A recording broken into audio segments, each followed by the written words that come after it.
Hold up. Wait a minute.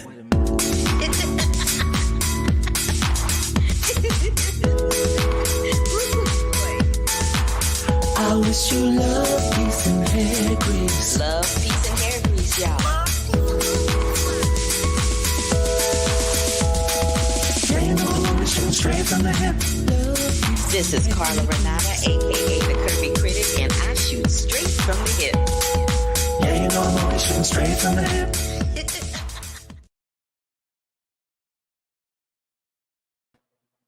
Hi, everybody. Oh, that's a little far down.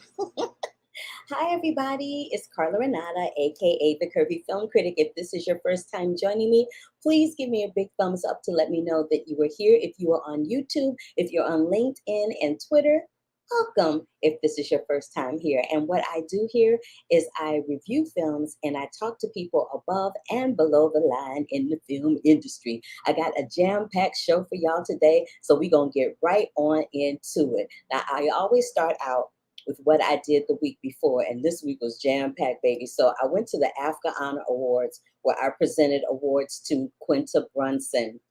Well, an award to Quinta Brunson. So that was kind of exciting. Unfortunately, she wasn't there because she was filming Abbott Elementary, and I'm looking forward to seeing them win a whole plethora of Emmys coming up. And then I hopped on over to the C premiere. C is a show that's on Apple TV Plus that stars Jason Momoa. There I am with my friends, Miss Amy Martinez and Miss Kira Lynn, my sisters in the struggle. Love them so much. And then I popped on over to the TV Academy, where I went to the TV Academy Honors Celebration, and then I went to the TV Academy Emmy Nominee Celebration, where I hung out with these two nuts, Sean and, and Philip. I love them. Look at them giving face and everything. I love it so much. So I have 3 movies I'm going to talk about today. One of them is Hunk for Jesus, Save Your Soul. The other one is Breaking, and the other one is Me Time. I'm going to start out with a little Hunk for Jesus, Save My Soul, because my girl Nicole Beharie is in that, and she plays a small role in this, and she has a more pivotal role in the film Breaking that stars John Boyega. But I did an interview with my girl for both films, so we're going to get right on into it and take a look and a listen to this interview with Miss Nicole Beharie from Breaking and Hunk for Jesus, Save My Soul, or Save Your Soul. Hey, Nicole. By the way, I love this whole background. You got all of the things. Is that Malcolm X and Sanaa on the side? And yes, it is Malcolm X and Sanaa. It truly is.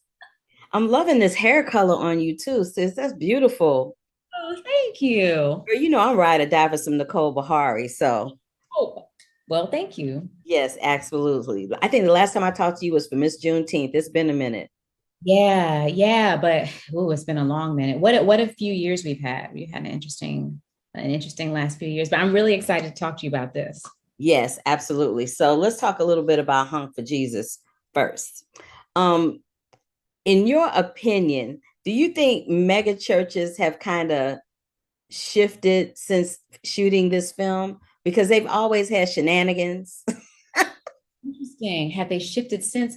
No, I feel like, I feel like we're in a time where there are more checks and balances everywhere because people have phones and people can report things and photograph. Mm-hmm. So more so than maybe the 80s and the 90s, but I think we're sort of entering an age of like a new megachurch, and I think that's actually, it's a perfect question because that's actually what I represent in the film, I think, where you see the male and the female co-pastors and younger leadership and like rock star kind of concerts. And it's just really different. It's really different than what I remember as church growing up.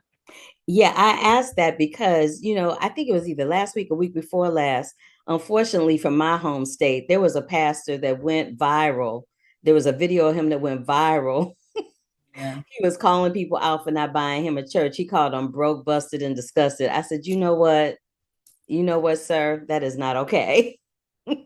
Yeah, I don't know what does that do to your community? What's the point? I don't understand it. And then how do you continue to follow that person is really interesting. But if that is not Lee Curtis Childs, like if that is not right out of the pages of this. Yeah, it is.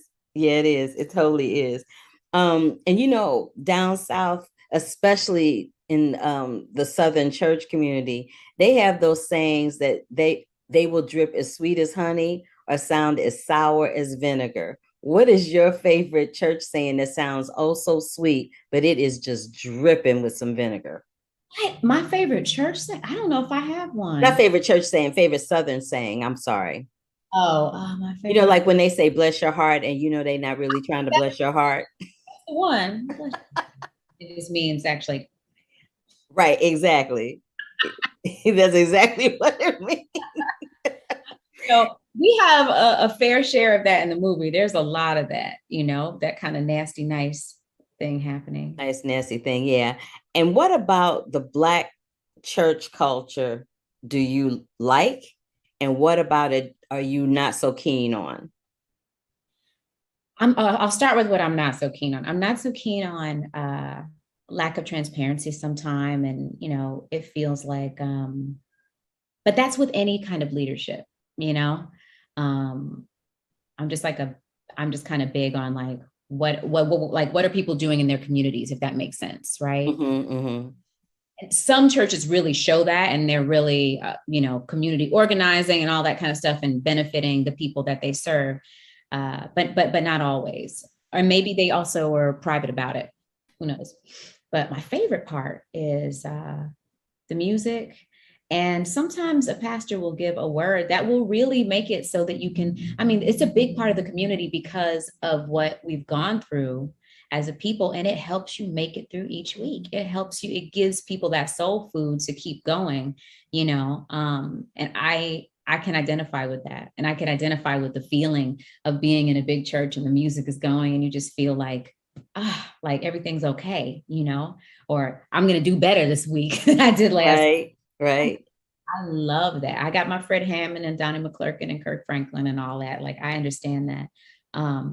But we're kind of leaning into just a little bit of interrogation in this one, but with some fun. Yeah, absolutely. Because, I know when I was growing up, I grew up Kojic. So, and I practice Buddhism now. So when I was growing up, the things that I loved about the church was the music. My aunt was on the organ. She was hopping up and down on the piano bench, playing the organ and the piano. And I loved the music. And I sang in the children's choir, which was called the Sunshine Band. Aww. Can I ask you a question? Yeah, of course. What were you going to ask me? Do you remember any of the songs? What was your favorite song? Yes, Jesus Loves Me. Going Up Yonder. The first song I ever sang in choir was Going Up Yonder. Really? And he's here? I think it's He's Here. He's something. It was a Cleophas Robinson song. Because Cleophas Robinson was he was like what Fred Hammond is now. But he lived in St. Louis, and he was a really big deal at the time while he was here on this earth. He's since gone on, but yeah, Going Up Yonder, honey. That was the tune. So I want to know how you draft a character from a 911 call and a photo when you drafted your portrayal, rather, of playing Estelle Valerie. Huh? You know that. Girl, that's my job to research. Wow. That's deep. Yeah. Okay. Wow. Because not everybody knows that. Yeah. I had the statements. I had the photo of her against the wall that they, used verbatim almost in the movie. And then I had the phone call, like hearing her voice. Mm-hmm. And with that, you kind of step into the circumstances and just imagine the rest of it. And the script was so solid as well. I got to kind of move within that. But a lot of research about protocol for bank employees, bank managers. And also I was in Atlanta at the time. I drove to the area and kind of like scouted out the real bank, which is now closed. The one that was actually robbed. Because I wanted to get a feel for the, environment. Exactly. How it would have felt. The doors are in interesting places and also the kind of person, the kind of person who is a manager at this particular bank in this neighborhood and what that means. And also that helped with the context of the way that authorities were reacting in a way, so I knew she was tougher than on the page. I was like, oh, she's really tough. But when I went to go check everything out, I was like, oh yeah, she doesn't play, Mm-mm, mm-mm. Did you have an opportunity to speak with her at all? I did No. not. I think, with the outcome of the story, I think it was very close to her, but we got her blessing, Oh, but that's good. yeah, but That's I, good. Yeah, I would imagine as an actor, it would be difficult to reach out to the real person for something of this nature, because it's something that haunts you on a daily basis. Is the impact of it and the yeah, image of it never really goes away. yeah, So yeah, but I thought I just had to ask because I wasn't quite sure. yeah, yeah. Yeah. And I know you had very little prep time for it, but how did you prep to play her other than walking around for the environment? Because a lot of her turmoil in this film was unspoken. I don't know. I think that's the thing that you do. You do the research, you build the character's biography, and then show up. Like you said, a lot of it is nonverbal. A lot of it is actually between Salinas and I. Mm-hmm. Like let's get out, and I think that that's what you would do in those circumstances. It was a huge gift actually to be able to be in a space with the three of with the two of them, but the three of us. And John, come on, I mean, he showed up with a full heart, mind, body, spirit, like all of the things, and made it so that like we all had to deliver because we're basically reacting to him. You know what I mean? Like we are working off of what he brought in, and what he brought in was 100%. So that's really it. You just react to the brilliance that's happening before you. Cool. Well, Nicole, in wrapping up, I just want to say thank you so much for your time today and for speaking to me about your brilliant performances in both these films. You always, always, always bring it 1,000 bazillion percent. And it is always my pleasure to watch you do your thing. And I'm looking forward to seeing you do even more in the future. Thank you. That's very kind of you. Thank you. You're welcome. Bye now. Bye. Let me see. Now, I know it seems like I gush over people on this show, over their performances, but you got to give it up. You got to give it up when you got to give it up. I mean, she's amazing. She's an amazing, amazing actress. I have not seen Nicole Beharie do a bad performance yet. So, Breaking is in theaters right now. It's directed by Abby Damaris Corbin. It is and it was formerly titled, Breaking was formerly titled 892. Hunk for Jesus is going to be in theaters and simultaneously on Peacock on September 2nd. But before we get into Hunk for Jesus, I gave you a little taste of it at the beginning. I just want to talk a little bit about Sterling K. Brown and my girl Regina Hall. They are hilarious, hilarious, hilarious in this movie. And they are the reason that Honk for Jesus, Save Your Soul works. Hi, Natasha McCrae. I'm glad that you're here. And yes, you will love these two films. I promise you, you will love them. But Regina and Sterling make this film work 5,000 bazillion percent. But before I get to Sterling and Regina, I'm going to flip back a little bit so that you can hear this interview with the director of Breaking. And if you don't remember what Breaking is about, it's the true story of Brian Brown Easley, who holds a couple of women hostage in a Wells Fargo bank. He's a Marine veteran and he's desperate for money. He's upset that the veteran would not give him $892, which they accidentally took out of his account. And it really threw his finances and his life into a tailspin. And all of this sets the stage for a tense confrontation with the police. Breaking stars John Boyega, who's giving a tour de force performance. It's enhanced by Selenis Leyva, who you heard Nicole talk about. And now we're going to hear from the director, Abby Damaris Corbin. Hi, Abby. Hello, I am loving the vibrancy of your space here. Yes, thank you so much. I adore it as well. All the pink is wonderful. Pink is one of my favorite colors. Can you tell? I can. It's fantastic. So I need to just tell you that I love this film for one reason only. My father is a vet. And so this struck me in my heart and my spirit in a way that it won't strike other people, right? And I just wanted to make sure I told you that because it just broke my heart. And I know that you read Aaron Gell's story about why did Brian Easley die. How did that inform your directing of this film? Carla, we share something in common because when I read that story, my dad's a vet. And he served in the Navy and he was exposed to Agent Orange. My dad was too. Yeah, the PACT Act that was passed recently should help, but it's been a long road.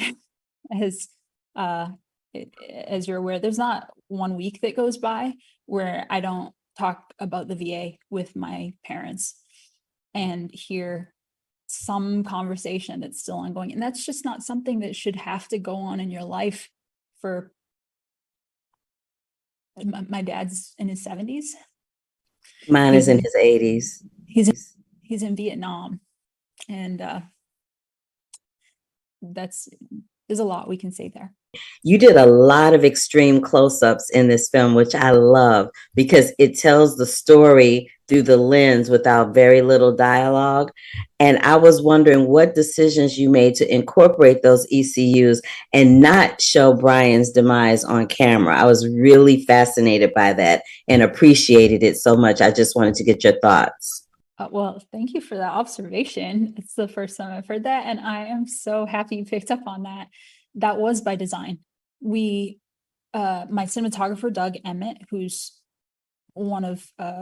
he's truly a master of his craft. And we sat down and said, this story is about the humanity, the human soul, and the face is that window. So we need to stay there for the moments that are really important. But the biggest deciding factor for whether or not to show Brian's death is that his daughter's still alive and is young. And someday she's going to watch this. And his wife has already watched it. And I'm not going to do that. And beyond that, the world that we live in has seen so much trauma. We don't need to see that.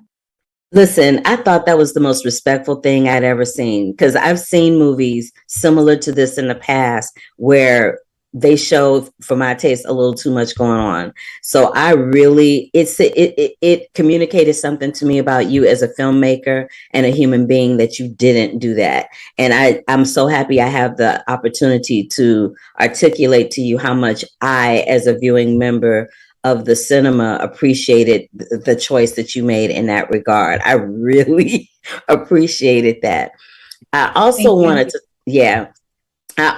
to talk to you a little bit about, we were talking about the VA earlier, and as we both know, being daughters of people who are vets, the VA doesn't necessarily, there's so many films, Born on the 4th of July and so on, that don't respect and treat our men with the love and respect that they deserve after having given their life for our country. I just want to get your brief thought on why you think that is. Bureaucracy. I think that there's a lot of people who, it's hard to villainize people because I've met folks at the VA who are really kind and lovely and want to help, but they're weighted down in so much. And it's hard. There's not one easy answer to fix it. There's not one, oh, I wish I could give this soundbite that would be amazing. And boom, like this is going to fix all of the policy decisions that have hurt people, all the delays. And there's just not one. But the thing that we came back to as writers, as storytellers, as actors, is that if you see your fellow man, if you look at them and try to really hear and listen and see them, that changes things. That changes the policy, that changes the action, that changes the phone call, that changes the day in and day out. And then hopefully in 20 years, we're not telling the same story again and again. I appreciate you so much for giving me your time today. I've been dying to speak to you, and I couldn't have asked for a better interview. Thank you so much. I'm looking forward to great things happening for this film throughout the season. It was an honor to speak with you today, and thank you for telling me about your dad. I know that it's not an easy thing, so. I appreciate you. Thank you. Bye now. Nice to meet you, Carla. Nice to meet you. I really appreciated Abby's heart when I spoke with her about breaking, because breaking is a hard story to digest. It really, really, truly is. And it's heartbreaking to see that our vets are treated with such disdain and disrespect when they come back. And unfortunately, you know, Brian is no longer here. His daughter is, and hopefully moving forward, he will get some justice. To this date, his family and his daughter have still not received that $892 that he held up the Wells Fargo bank for. All right, I'm gonna lighten it up because y'all are like, she is doing way too much with the serious thing today. So let's lighten it up, honey, and go back to talking about Hung for Jesus. I just love this picture of Regina Hall because it encapsulates what she's doing in this motion picture. And can we just say that both Regina Hall and Nicole Beharie had films coming out in the last 2 weeks? Regina is not only in this film, but she is in Me Time, which I'm going to talk about a little later. And Nicole has Hung for Jesus, Save Your Soul, and Breaking out at the same time. And this film is directed by the Ebo twins, who just signed a deal with 20th Century Studios. So this film of theirs, Hung for Jesus, Save Your Soul, I talked about this during Sundance. It's an American comedy film, well, a dramedy, so to speak. And it's written and produced by Adama and Adane Ebo. This is their directorial debut, and they've taken the short film and made it a feature-length adaptation of that short film by the same name.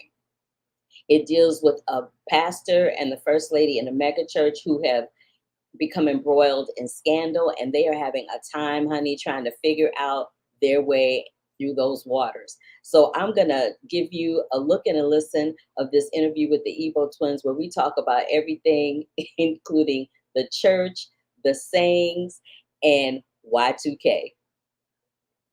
Hello. Hey, Hi. how you doing? We're doing good. You look gorgeous. Love the hair. Thank Love you. the fit outs. Yes. Thank you. And congratulations on your recent deal with 20th Century Studios. Thank Yay, you so much. Snaps and claps for you on that. Thank you. I want to ask you, there's this one scene in the film where this one woman is kind of dripping with that Southern vinegar, so to speak, talking to Regina Hall in that one scene. And I want to ask you, what is your favorite Southern saying that sounds so sweet, but it is dripping with all kinds of vinegar? I like, this one might be just black, but people in the South say it all the time. It's, if you like it, I love it. Oh yeah, if you like Oh, it. that's a good one. That's like really, if someone say that to you, you need to assess your decisions because then I'm like, well, I might not need to like this then, you know? That's such a backhanded compliment. It's so backhanded. That's a really good one. That is a great one, actually. And as someone who attends, like I grew up in the Kojic church, and I'm now Buddhist, so work that out. But I just wanted to know what your favorite church shenanigans are, because for me, I used to live for when they would get the Holy Spirit and go running up and down that aisle, speaking in tongues. Yeah, I think mine was, they had us go to like a weekend like abstinent camp. And it's like, it's just for the weekend. And then at the end of it, you're supposed to sign a pledge to God that you're going to be abstinent till marriage.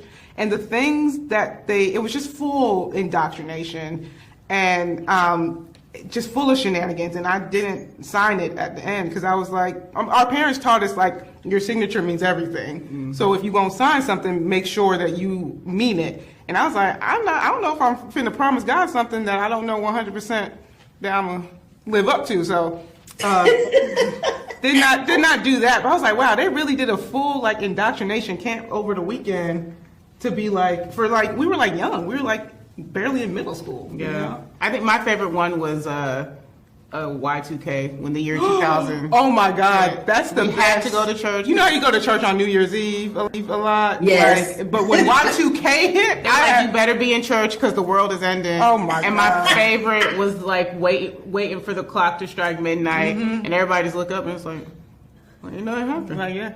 Go. I was like, I guess we eating our collard greens and black eyed peas tomorrow because we still here. We still here. Oh my God, I wish I had more time with y'all. Y'all are hilarious. But I wanted you both to know, Adame and Adana, that I loved Honk for Jesus because there's so many undertones under there that we as African Americans who have been in that church and it lived that church life can totally appreciate. I thank you so much for your art. Thank you so much. Thank you for watching. Oh, of course. Got you. Take care. Bye. Bye. I kind of had a good time with them because they are funny as hell. And this movie is crazy. It is crazy, and it's not going to be everybody's cup of tea. But I'm telling you, if you have grown up Kojic, if you grew up in the Baptist church, if you grew up in church, you're going to watch this film and you're going to see some things that are really familiar, and they are going to make you laugh out loud. I promise you. Honk for Jesus, Save Your Soul, which is going to be in theaters and on Peacock, the streaming partner to Universal Pictures, Peacock, on September 2nd. Now, we talked about Regina, we talked about Sterling, we didn't talk to the directors, and baby, now it's time to talk to the stars of the show. That's right. We about to get it in with Miss Regina Hall and my St. Louis homeboy, Mr. Sterling K. Brown. There she goes. What up, Carla? Looking gorgeous. Looking beautiful. Y'all are funny. Oh my God, I can't handle you right now. How you doing, sister? I'm good. How y'all doing? Look at you in your throne. This little thing right here. Y'all trying to be regal. This the lawn furniture right here. You should see inside the crib. This Y'all the did not modest. say These that. are the modest chairs. You did not say the lawn furniture. It's the kids' Sterling, do table. you remember Reverend Cleophas Robinson? From where? Where would I remember him St. from? Louis. Okay, so Reverend Cleophas Robinson was this preacher in St. Louis. Yeah. He was world renowned and really, really popular, and he was a family friend in my family. Oh, really? But I bring him up because in our community, Black people revere the Black church, right? Yes, And we absolutely. revere the pastors and the first ladies. What is it in the course of y'all shooting this film did you discover that you loved about the Black church and that you disliked about the Black church? Come on. He's like, come on with the question. Like the young lady said in the film, I really do love the theater. I love the level of expression that we music. allow ourselves within the church. Because like when I went to like a white church for the first time, whether it was this is not white per se, so please excuse me, but if it was Catholic or Episcopalian, it was much more sort of subdued. I was like, how come people aren't excited? Like church for me was a place where you go to allow enthusiasm to run as unbridled as the Spirit will move you to, right? So I love that aspect of the church. I think I have a tough time with dogma and the lack of acceptance of people, and that there's a very thin line that folks are sort of forced into to be right in the eyes of God. And I think God has a bit more compassion than I think we're willing to give credit to God. Ooh, that was deep. What you got, Regina? Well, I'm actually kind of the opposite. I love a quiet teaching. No, I do. I love a quiet teaching. For me, it's all about where am I growing from that sermon? Yeah. I can listen to good music in my car, and when I started off in a quiet, going to churches like that. But my grandmother went to a Southern Baptist church. She lived down south. So the first time I saw somebody fall out, I was scared. I didn't know what it was. I was like running around the church. I just hadn't experienced it. And as a young girl, if it is not what you know, it's frightening. And then the ladies got on the white, they got fans, and you're like, Big Mom, is she gonna be okay? And you know, she's crying, and then he did the song. The songs are kind of, you know which one? So it's a little sad. There's a somberness to it. But I also do love incredible music and sound and expression, and I think what I don't love is I don't love a fire and brimstone. I never loved sending someone to hell, you know, or the dogma that comes sometimes with and like. Well, if you're this religion, then you're going to hell. Like, or this denomination. That's what I mean. This denomination, this religion. You know that I love that they all believe what they believe, but if not believing it, then that means that you are wrong. Right. Like we can't all have a truth that is true. Okay, y'all got deep on us, sister, today. I ain't mad at you. Come on. But before I go, I just want to say, Sterling, my mama said, I seen you. I love you, Mama. I miss you. All right. Thanks, y'all. I appreciate you. Thank you, Carla. Mwah. Bye, Carla. I kind of love them. They are hilarious. And not for nothing, but ever since the day I met them, like Michael Ealy, whenever I request to interview them, they always come through. So they are in my Michael Ealy Cub of favorite people, Mr. Sterling K. Brown and Miss Regina Hall. So check out, again, Hung for Jesus, Save Your Soul. It will simultaneously be in theaters and on the Peacock streaming service on September 2nd. It is directed by Adame and Adane Ebo. It is starring Sterling K. Brown, Regina Hall, Nicole Beharie. And you guys are gonna, if you get into the mega churches, you're gonna get your giggle on. That's all I gotta say about that. You are gonna get your giggle on when it comes to that. Now, continuing on with the giggle situation, let's talk about this brother right here. His name is Andrew Santino, and he is in the new film that is streaming on Netflix called Me Time. It's starring Kevin Hart and Mark Wahlberg. Him and Miss Elia, honey, they gave me a run for my money when I talked to them about this movie. So without further ado, here is Miss Elia Eseret. I'm not even gonna butcher her last name. Elia Paulino and Andrew Santino from Me Time. What's up, fam? Hey! I love that name, the Kirby Film Critic. Do you really? Yeah, no, that's I great. do too. I like it too. Yeah, you know, it's my thing. So everybody has got that crazy friend, that crew that makes you do something crazy, and you're like, really? Yeah. Really, you wrote me into this? What's the one craziest thing that either one of your crew roped you into that you were like, oh no? Ladies first. Well, I think I was that friend, if I'm going to be very honest. I bet you were. You know I what can see it now. Because you know what? Like, I'm like, well, who was the friend? And I can't think of anyone. I was like, because it was you, bitch. I think when I got my one of my best friends for her 30th birthday, I got her, some good friend with some good strippers. We had them come over to the apartment and, just live our lives in a way that was full of joy, glitter, and speakers. She said joy, glitter, and speakers. I kind of love you. Okay. You are that friend. You're totally that friend. How about you, my friend?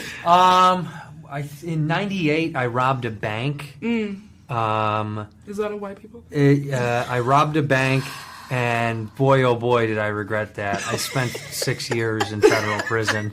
That was really bad. You should not have done that. But my bad, Wells Fargo. I paid my dues, and I'm kind of believing you because you were kind of specific with the bank. Yeah, on Vermont Ave. We got him. We ran up there, man. No weapons, though, by the way. It was only just our attitude, but money in the bag. And we got away with it for a week. Yeah. Cannot. Y'all got shenanigans. Y'all made me laugh so hard in that movie. Yeah. You really did. I hollered laughing at y'all. But having said that, as actors and comedians and living this life, you barely have time for yourself. What do y'all do for me time? The me time for me is it's funny. I don't like being alone. So like for me, I like being with other people. Me time would be time with like you and me going to get a drink. Do you know what I mean? That's me time. But with one other person. I don't want a big crew. But if it's me time, it's with me and you, and then we go get a drink and with talk one other shit. person. Yeah, like I like that. Me time is with me and one other me. Two me's is one me for me. I don't like to be alone too much because this is scary. Can you tell he went to state school? You don't want to be alone with this. You know what I mean? You gotta spread it out. How about you, my dear? Definitely objectifying men. Hell yeah. Preferably by the pool, or maybe at the beach. Also with friends. I think we like to stand Group or sit. objectification. Yes, that's the way to do it. We You like gotta to do it with sit a crew. in like a line, maybe get some cards going, with like some numbers. Yep. Be like, hey, you, red shorts, can you turn around? Not red shirts. Y'all are being very specific and killing me today. I wish I had more time with y'all because y'all are crazy cuckoo for Cocoa Puffs. But I love it. I love every second of it. Thank you so much for your time. Thank you. All right, so they were funny, and I enjoyed talking to them. And I literally could have talked to them a little bit more because they were stupid, and I kind of love them for being stupid because I'm stupid. So how about that? Anywho, so there's that. But last but not least, let's talk about. Let me tell you a little bit about what Me Time is about because I did not get into it. I talked a little bit about my boy Andrew, but while I get into these last two interviews with Luis and Mark and Kevin, let me tell you what it's about. Me Time is a 2022 comedy that's streaming on Netflix. It's written and directed by John Hamburg, and like I said, it stars Kevin Hart, Mark Wahlberg. I said Regina Hall is in this. So Sonny, who was played by Kevin Hart, is a stay-at-home dad. His wife is very successful, and he finds himself with some me time for the first time in years while the kids and the wife are away. But he has this friend named Huck, played by Mark Wahlberg, and Huck is that dude. Huck is that friend that's always like, come on, let's go have some fun. And they rope you into shenanigans, and the next thing you know, you're like, why am I here? That premise is actually funny. The way it's kind of roped out, not so much. The supporting cast is a lot funnier than Kevin and Mark. I hate to say it because I love them both. And I actually got my bucket list interviewing them. But I've seen both of them do better films comedically and dramatically. And there was a moment where this film took a little bit of a dramatic turn and it just felt like it was kind of out of place. But there are moments where you'll laugh. I mean, there's some poop jokes, but the poop joke, it was like one too many. Like the first time it was funny and then it just kept going on and on and on. I was like, okay, enough already. Regina Hall is supporting in this film. You don't see a whole lot of her. So if you really want to see Regina Hall, go look at Honk for Jesus Save Your Soul. But having said that, this guy, Luis Serrado Mendez, he plays Regina's bestie, who was also one of her bosses. And Sonny is not having any of him. And it's a whole situation. But Luis is very popular in the Latino community. He's a big mega star there. And during the course of this interview, he said something where I thought he said one word and he actually said something else. And it's actually kind of funny. So without further ado, I'm going to let y'all take a look and a listen to this interview with my boy Luis from Me Time. What's up? What's up? How you doing? Good. Happy to see you. I'm happy to see you as well. So listen, you're shooting, you're traveling around, you're doing all these things as an actor and an entertainer. What do you do to grab some me time for you? I used to be very eccentric about that, like thinking that you need to travel to a really place far away. Lately, I just need a comfy bed and a good book. I know that's right. That's all I need. Yeah. What's your favorite book to read? Like something like a good fiction novel or something to try to be a better person. Probably that's it. Okay. In the film, Huck's special gift is bringing people together, right? What's your special gift? I think I'm a pretty good planner of holidays with my friends. Like I like to, I'm a control freak also, which is not a good thing. but I try to take care of creating like the perfect getaway and the perfect holiday with my friends. Like we're gonna go to this restaurant, we're gonna go to this beach, we're gonna do this and that. I think that's something I'm proud of it. But my friends also complain of that sometimes because they say I'm just a control freak and I don't let them plan anything. I don't know. I don't care. Did you say a concert freak? Huh? Control freak. I was like, concert freak. No, I'm like, what kind of freak is that? No. That's the problem I have doing improv with these guys in the movie too. Yeah. They were like, what? You say what? So all of us have that one friend, right? Or maybe several friends that along the way, either in high school or as an adult, that has talked us into doing some of the craziest stuff ever. Yeah. What is the craziest thing one of your friends has talked you into? When I started learning surf here in California, a friend that I love and I hate at the same time forced me to go to Malibu with him, and he took me to this place where they were these crazy big waves. And I almost died. He was like, trust me. No, man, you need to push yourself. Come. He was this, like this bro-y guy from Malibu. Right, And he was like, no, man, you need to push yourself. Come with me. I'm going to tell you when the wave is ready for you. So paddle, paddle, paddle. And the last thing I heard was like, oh, fuck. And the next thing I remember, I was like crashing into the ground and completely devastated, trying to survive after being crashed by this wave. And I survived. I'm here, but How much water did you swallow? a lot, a lot. Yeah. Have you been back to the beach since? No, never again. That was the last time I tried surfing. Thanks, Chad. That is hilarious. Yeah. Now they also have this moment in the film where some things happen in your house. Yeah. Have you ever had someone invade your privacy in that way? And shitting in your bed.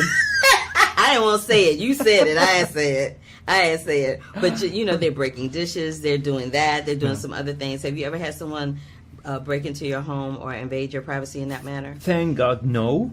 But a friend got robbed in Vegas, and he saw some security videos, and he saw the thief using his toothbrush to wash his private parts. Oh no! And he left it intact there. Oh no! Yeah, so he was also very mean. Oh. You got some good tales. Yeah. You got some good tales. I know. I might have to hang out with you at some point to get some more stories. Well, and anytime you want, for sure. Yeah. Well, that's my time. Thank you so very much Thank for you. giving me your time today. I really appreciate it. Thank you so much. All right. Bye. Bye. Baby, how much did I holler when I thought he said concert freak? I was like, he was talking and I was like, well, what the hell is a concert freak? He was saying control freak. I said, oh, Lord, poor boo-boo. His accent is so thick, but I kind of loved talking to him. He was a lot of fun, and I enjoyed it. So last but not least, because this has been a really long one today, y'all, and I love you for hanging in there with me and going there with me because I had a lot of interviews. Your girl was busy. What can I say? So the next one is with Mark Wahlberg and Kevin Hart.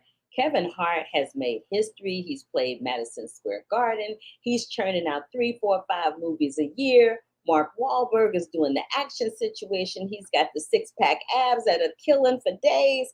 And they allowed me to take a little photograph with them after we did our interview. I thought that was really sweet. Although they do look like they were taking a prison shot, and I was just happy as a hog and slop, but we won't even get into that. But without further ado, here's my interview with Mark Wahlberg and Kevin Hart about their Netflix comedy, Me Time. What's up, brothers? How are you? I'm good. So this is your first time working together, right? Yes, ma'am. How much fun did y'all have? I mean, I don't think you can put it on paper. Can't really put a number to it.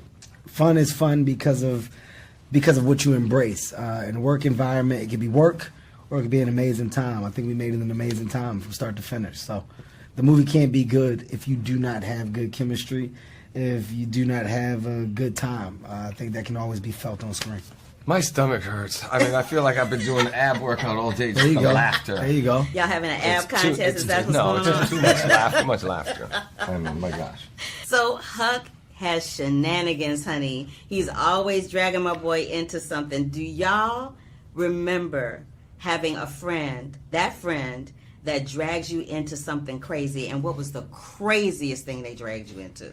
Oh my God, I can't say it on television. Yeah, Ace is I here. have many, You gotta be many careful. friends like that who Gotta are be a careful. bad influence. I have to be the kind of supervised adult. Yeah, I mean, I think I've been in a lot of. I think the worst situation a friend has dragged me into. A friend of mine, we got pulled over by the cops, and he was in a stolen car, and we didn't know. We thought it was his car. So as they're like unraveling all the information from the tags and everything, he was like, he turned around, he was like, "Yo, don't nobody say my real name." He's like, "What?"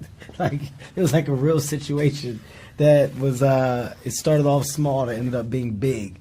And we ended up being in jail for like a night because of this random moment. So yes, I do have friends that have pulled me in the mess. But life is nothing without some cobblestone. You need some bumps along the way that gives you good stories to tell later. What do either one of y'all do to get some me time? I'll start with you first, Kev. I like to play poker. I love poker. Poker's a game that I can sit at the table, be amongst some friends, and you can play poker for hours on end, get in the clear thinking space. Or, you know, there's a nice world of trip with me, my kids, my wife. I mean, nothing is better than the laughter that you get from your kids. So that actually adds a big bonus and benefit to me time. Okay. Mm-hmm. Mark? You know, I was thinking about it earlier. I started talking about, I have so much me time. I mean, my prayer time in the morning, I go and play golf, I work out. I mean, it takes a lot of me time. I got to have a little less me time. Yeah. You know, my wife is right. That's hilarious. I'm doing way too much. You doing way too much me time? Yeah. Too much. It's really too much. I am so honored to be able to sit here and talk to y'all. This was a bucket list situation. Oh, wow. Thank you so very much. Very sweet. I appreciate Thank you. you. Thank you. Thank you. So yes, it was a bucket list situation for me, and I was really excited to be able to have that moment with them.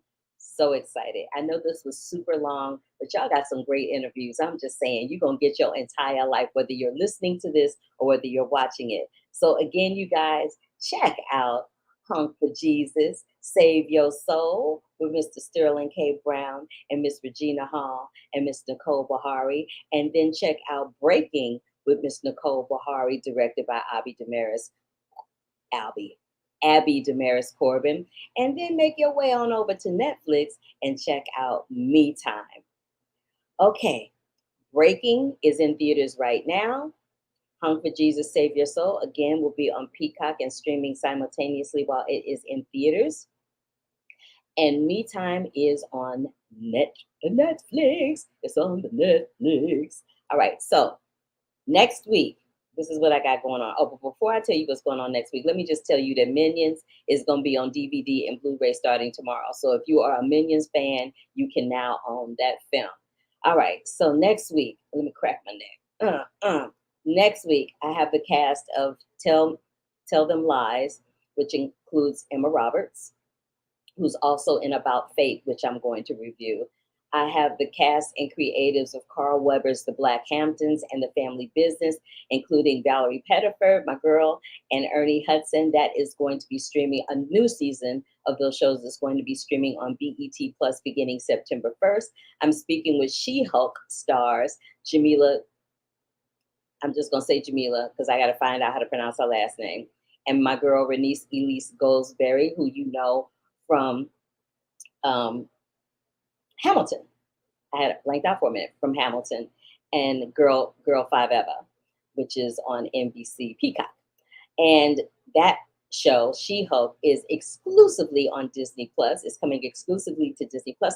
Plus, I will have reviews of Hockeyland, Jane, and like I said, About Fate. I'm going to have a preview of TIFF because the following week I will be going to TIFF, and I'll do a whole thing about TIFF on September 5th because I hop out to go to Toronto on September 7th. And I'm going to do some Emmy predictions because when I come back, I'm actually going to come back from Toronto and go straight to the Emmys. So there will not be a broadcast of this podcast on September 12th. You won't see another one until September 19th. So take note that I'm going to take a week off because your girl is going to the Emmys, but I'll pop up some content along the way.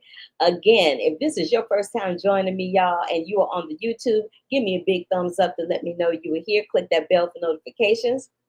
Subscribe to the channel. Tell your friends. Join me in the chat because I do see when somebody is in here and I can't talk to y'all live. So, oh, hey, Brandon. Brandon popped in for a minute. Hey, Brandon. So, if you pop into the chat and you make a comment, I can't see it and I can't respond to you in real time. So it would be nice to be talking to somebody other than myself. Oh my God, I'm cuckoo for Cocoa Puffs myself. Stay safe, stay sane, wash those hands. We ain't trying to get no more COVID. We ain't trying to get no monkeypox. And I'm gonna need y'all to do your best to stay diligent and keep all of those germs away. All right. So until the next time, love, peace, and hair grease, baby. And what? Deuces.